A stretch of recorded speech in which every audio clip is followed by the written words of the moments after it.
Welcome to fREShCS. In this video I will show you how Astralis plays an T default on Overpass. Enjoy!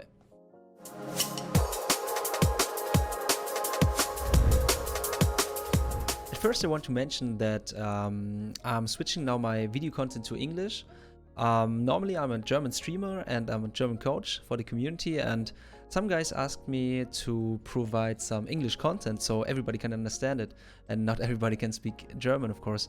And yeah, thanks to you guys who asked me to switch some English content, I will provide some videos now for you. I took the match Astralis Entropiq because I like the playstyle of both teams. Especially here, Astralis in the last 2 rounds showed me some interesting defaulting styles, very safety and low risk, as I like it, with new meta stuff. And you see, this was the ESL Pro League from 2022, so it's kinda new. I hope you can get some interesting things for your playstyle too, and to learn something about the new CS. I'm starting with the overview of the map, and I will fast forward it a little bit. I just want to show you how the structure is of Astralis on the T side in round number 29. And you see blameF and configs going to the middle side of Overpass, and blameF, Farlig here in the connector holding the flank, and yeah, fREShCS making some stress on the B side. The early round, then as slowly they approaching to the middle, a little bit more aggressive, but you see it's a slow default on 120, and together on about 111, 110, Farlig switching his position from con to A long, flashing their mates in, holding with the AWP Elian and Krat Elian. They are holding A long from toilets and from the backside of the A long. Now Krat is aggressive together with a flash from Elian. He wants to go aggressive and he dies. blameF in the middle gives the call. The Imga leader blameF gives the call because everybody's rotating from Entropiq. Not everybody. Lucky is here still on the B side holding if fREShCS is maybe lurking.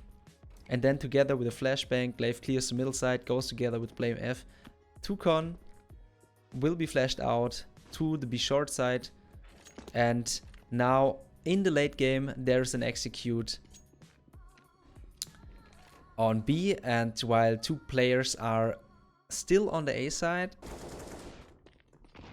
and now the bomb is planted and 1 man ahead.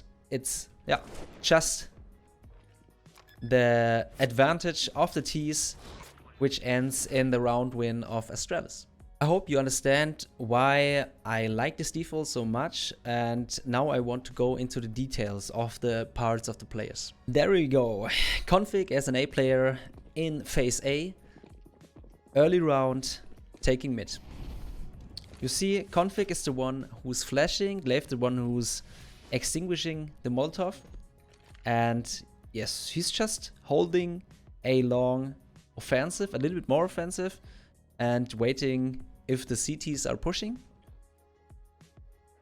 This is a little risk factor if Entropiq is going to push, but yeah, it depends on the situations, the other rounds before round number 29, so config no, they can do such a positioning. And yeah, together with blameF, he is flashed here out, and he's checking the AWP angles, holding the middle, and together now with Farlig they can go to the next phase. But at first I want to show you the part of config.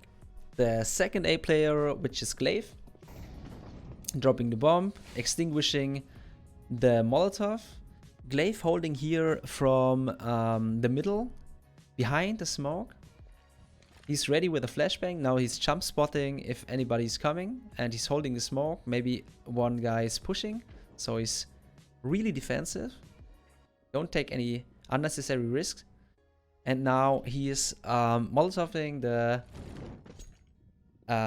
party side where config is peeking, so nobody can hide behind the wall.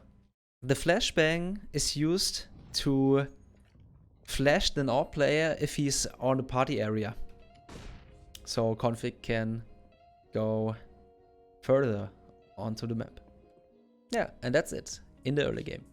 The con players in the early round, they're just pressuring and holding connector. Farlig here as an outplayer, he's punishing and he's holding if Elian would be on the top spawn peeking con. So he just saves blameF, which is the second con player, but getting picked early.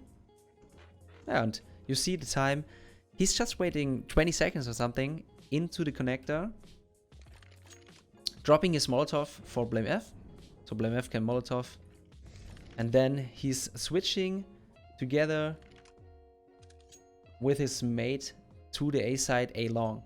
And this is the phase A. He's just holding con, pressuring it a little bit with blameF, supporting him, and then he's going for the A long take, which will be in the next phase. blameF.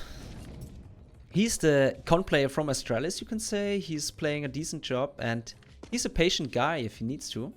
He has a lot of firepower and he's patient. And now he's just waiting together with Farlig. The op holds the angle on the connector against any pushes.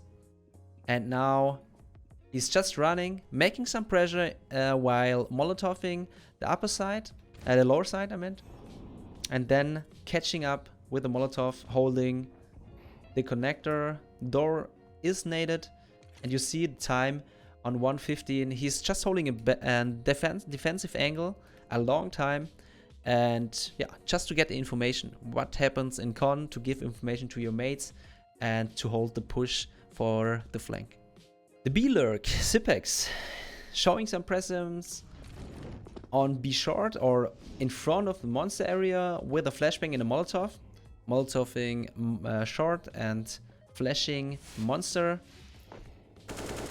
Just spamming through the smoke. Sometimes you get lucky and get some shots or even a frag. And then 25 seconds are already gone, and this is his job. Just to pressure the monster players. He can give the information the second smoke is out. And yeah. This is his job, to stay here defensive, and not more is needed. Now the mid game is on, and you can say phase B. Astralis is going to take A long together with Farlig, who started on the connector with up. Config waits for the flashbang, and together with blameF, they are checking A long. Now config is approaching to the stone, getting some defense and defensive angle. He is flash, but Crud, he needs to step a long way out of the toilets.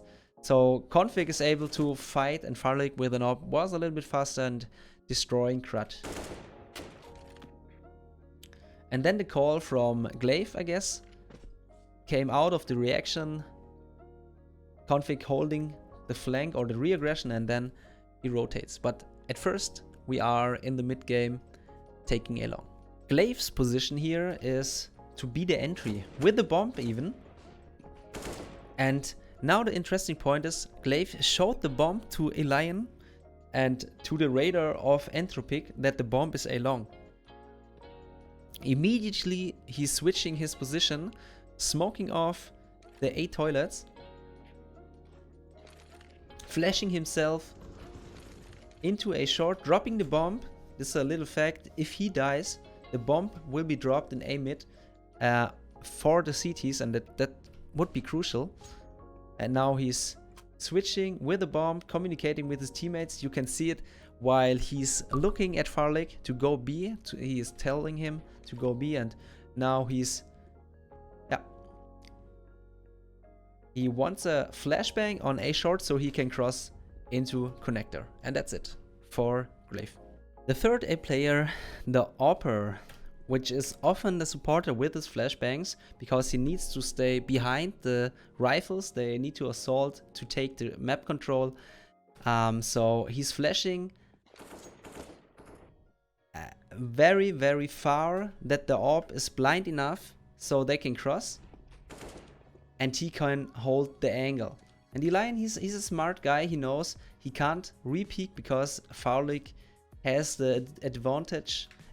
He needs to miss a shot, and this is the highest level, and ops not often missing their shots. And now Farlig just needs to hold the angle, and then he can kill Crud easily. And this is the reaction we need for Astralis. And together with blameF, he just supports him with this flashbang, and then it's over with the mid game, so we can turn to the late game.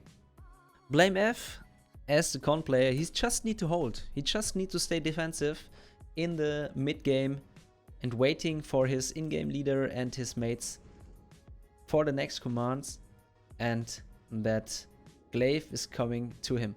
And this angle is interesting, just a little gap if somebody wants to regress into con. And now together with blameF, yeah, it's just waiting to get out of the connector because it's a B call. fREShCS here has nothing to do, just looking and giving information, waiting for the pushes maybe from B short or B monster, and then the kill from Farlig is on, and now he's going a little bit further in the front of the monster area, and I guess he's moving forward instead of moving backwards because the call was to go together B out of the reaction, killing Krat in the toilets, killing one C player on A long and showing the bomb on A long. Yes, and that's it. He's just waiting, holding, and yeah, we are already on the phase C, but let's take a summary. We are now on phase C. That's the late game when the time is below 0.45 seconds, and as you already know out of the overview, after the kill, the call was to go B, so config is going back to B just with his knife out, looking if somebody's pushing out of the smoke, running through Farlig, and he's just running. He has a flash, he has a Molotov, he just asked if fREShCS needs a flash. No, just run and trade. fREShCS gets the first kill. Config smokes the side. This is an important one. Molos, the CT entry side, going for a jump shot and planting the bomb. Gets even legged. And then the round is over. Seems easy. Just running into B, smoking the side, and execute B together with the B players. Farlig here, as an AWP player, as you already have seen it, he just flashing blameF that blameF can cross to the connector. Now he's taking the bomb and he's running B. He's holding the angle while his mates with an AWP, you are not even the entry, you're just holding if somebody wants to swing out, killing the entries, or if they are flashed, he can even aim. And now he just needs to support the angles, dropping the bomb, holding the flank, checking some angles, getting his Glock out, then his AWP out, killing Elian, and he's playing the AWP part. He just needs to wait behind his mates and yeah, have the angles, executing me. blameF here, switching from the A player to the con player, while the flash is coming, he's turning back, and now together with blameF, he's just checking B short. A little bit too early, maybe it was intentional, but I guess not. A little bit too early, he jumps out of connector and he dies. blameF together with blameF, they will be flashed out of B short, and it's important for blameF to stay alive because he needs to smoke the sniper nest, flashing pillar, nading, just making some trouble with his utility, holding the flank and hoping for his mates to plant the bomb, covering the bomb plant and ending this area of the round. The B player, which holds the side, he's the entry now, from lurker to entry. He's flashing B short. And he's waiting for his mate. And then, luckily the flash was not good enough. from Entropiq. So Cyprix can get the first kill, the second kill with a nice shot, and then clearing water, losing the fight against Forrester, but his mate Farlig is there and he trades. The player in Forrester is low HP, so the round, as you already have seen, goes into Astralis hand, of course.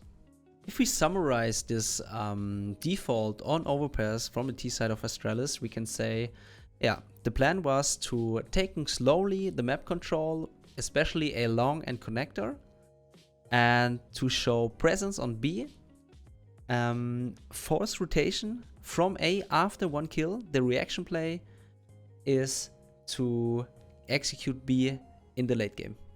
That's it. And everybody needs to be aware of the call, and of course, I guess blameF instantly giving the call. Would be interesting to see which reaction call blameF had given if the A player was not killed. So we never know. Maybe we can just expect. That's it for the first video of how Astralis play T default on Overpass. I hope you get some information out of it. I could help you for your CSGO understanding of new Pro CS. And T defaulting on Overpass is still one of the hardest map to solve, so just work on it, be sometimes patient, and yeah, you need of course a little bit luck on your side, but yeah, it's a good counter if you have a low risk on every move the CTs can make. So every time hold your flank, show some presence, and build presence and pressure to force the rotate on Overpass. But that's it. If you have some questions for me, just write it down in the comments, just add me on stream. I'm your community coach, fREShCS, and I hope to work on you together, with you together on your CSGO style. Bye bye.